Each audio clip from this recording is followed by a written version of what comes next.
him. I want to watch the news. Are you making headway at least? This is the news.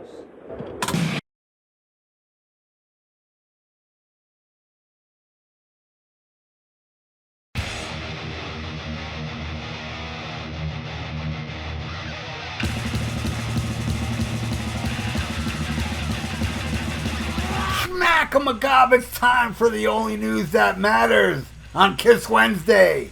And JJ French looked back on what would eventually become Kiss and recalled witnessing what he thinks is the first time the legacy New York City band performed under their new name. Between dealing drugs, which, as he would often suggest, taught him how to be a good manager, and playing in a bunch of bands, JJ's pre-Twisted Sister days were definitely picturesque.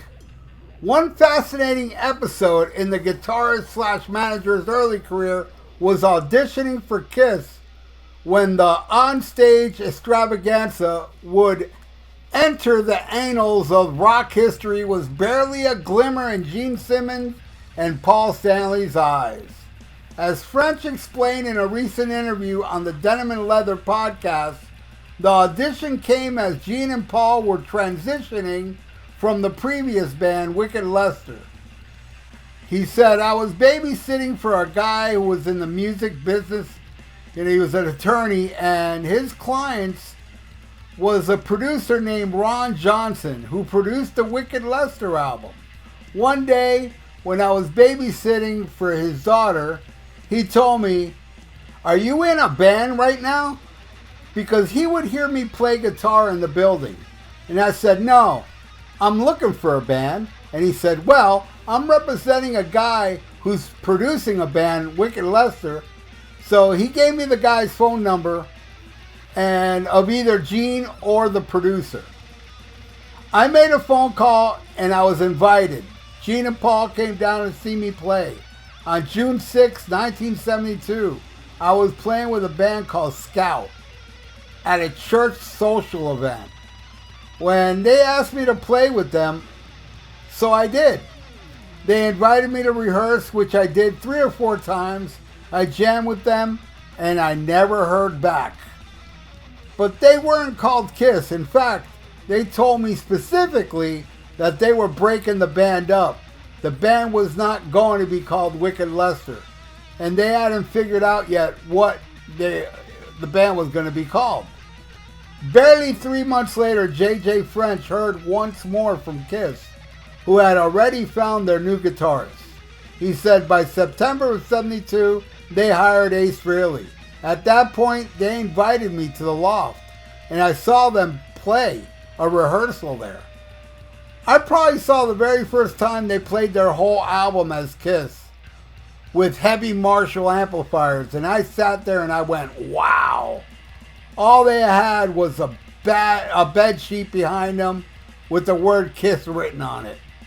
Although some sort of makeup was already in the cards, JJ notes how Gene Simmons and company hadn't yet devised their iconic look. He said, what's the deal? And they said, we're going to wear makeup, but we haven't figured it out. They wanted to go for a more shock rockish kind of thing, apparently. So not feminine at all. Not like Sweet or Motley Crue or Poison or any of that LA glam stuff. It was more kabuki theater.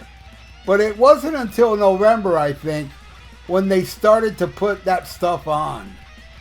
And boy, can you imagine, man, seeing Kiss rehearsing before their first album came out, the original Kiss, how hungry and awesome they were at the time. To me, the peak, really. I mean, they went on to do some great albums, but for me, that first album is the shit. It's my favorite. You know, I love Rock and Roll Over too. That's probably my second favorite. But then let's go back again. Then it's Hotter Than Hell and Dress to Kill. But I gotta say, it's that first album. So raw, so kick-ass, and especially those Eddie Kramer demos, which I liked even more. So raw and kick-ass, and man, I would have killed to see, Kiss rehearsing. Like, yeah, if you said to me, if you can go back to any show, a Kiss concert, what would it be? I'd be like, screw the concert. Put me in that loft with JJ French. Let me see them rehearse as Kiss. Without the makeup, I don't care. I want to see that hungry band, because they didn't have the makeup refined. I know I saw pictures of Kiss in whiteface before Ace joined, but, that's probably what they were wearing, just whiteface stuff without the makeup. I don't give a flying fuck about the makeup. Those damn songs that they had back then. And I'm sure they probably played Watching You because they already had that written for the next album. They had a couple songs here and there that went on to later albums like She, Love Her All I Can. I would have loved to seen that. That would have been the ultimate Kiss experience for me. Now if you were to ask me about a concert, what concert would you want to see Kiss, man? That's a tough one. Obviously I would pick something before Kiss Alive, but at the same time, man, I think I would like to see a Love Gun show, because that's Kiss to me at the peak. Not even the Love Gun tour. Let's make it Alive 2 tour. That tour. Super Kiss. Now, Super Kiss was really Dynasty, but that was Mega Kiss. That was, to me, their peak was Love Gun, Kiss Alive 2, the peak. I would have loved to see one of those shows, But if I had to pick, my first would be the rehearsal. And then you could say, well, we got a time machine, we're going to take you to both. Then yeah, I'll go to the rehearsal, then get back in the time machine, see a Love Gun show, and I'll be good. And I remember, man, seeing this interview with Twisted Sister. They were on a Nickelodeon show. I think the show is called Livewire. I could be wrong. But they were on a show with Nickelodeon with little kids and stuff. And I remember them playing The Kids Are Back, and they interviewed them. And during the interview, Dee Snider said, JJ French here was the guitar player of Wicked Lester. Which, what the hell, And JJ didn't correct them. It was kind of weird, man. I guess at the time there was no internet, there was no fact checking. So yeah, he said that, and I remember seeing that interview way back in the day and thinking it was true. I was like, holy shit, and I would run around telling people, yeah, JJ French was in Wicked Lester. That band before Kiss that nobody's heard. I didn't hear that Wicked Lester album till, damn, I can't remember, but I know it wasn't in the 80s. It had to be maybe mid to late 90s. Is the first time I heard that Wicked Lester album. And I like that album. I do like it. It's different, and yes, of course, that first Kiss album just buries it. Pretty much all early Kiss albums bury it. The 70s Kiss albums all bury it. But it's still not bad, man. What Happens in the Darkness, Keep Me Waiting. Some cool tunes on there. I don't like the flutes on She, though. That kind of ruined it for me.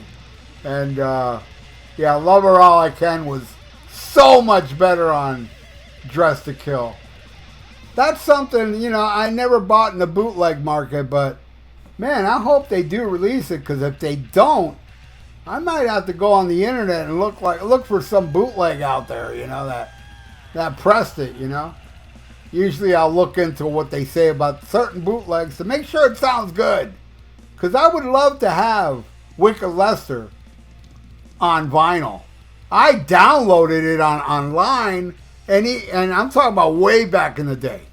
Way back when I first started the internet, and I had one of those printers, and I would print like a Wicked Lester album cover, and I'd burn it on a CDR, put it in a case, and it was a cool look. It was a bootleg, but hey, man, I liked it, but I want a vinyl of it with that cool album cover with the guy and the dog. Great stuff. Well, anyway, there you go. Thank you so much for watching The Only News That Matters. And what do y'all think of JJ French talking about it? Hey, could he be lying too? I don't know. But leave it in the comments below. Man, does anybody out there agree with me that the best Kiss was the Hungry Kiss before they were famous? Man, that first album, and seeing them during that era, especially seeing them during that era at a rehearsal, that would be mind-blowing. What would you think of that? Leave it in the comments below. And please subscribe to my channel if you haven't. Ring that little notification bell. I totally would appreciate that. And like the video. It's good for the YouTube algorithms. So stay frosty. Listen to Black Sabbath and smack 'em a gob. Farewell and adieu to you fair Spanish ladies. Farewell and adieu, ladies of Spain. For we've received orders for to sail back to Boston. And so never more shall we see you again.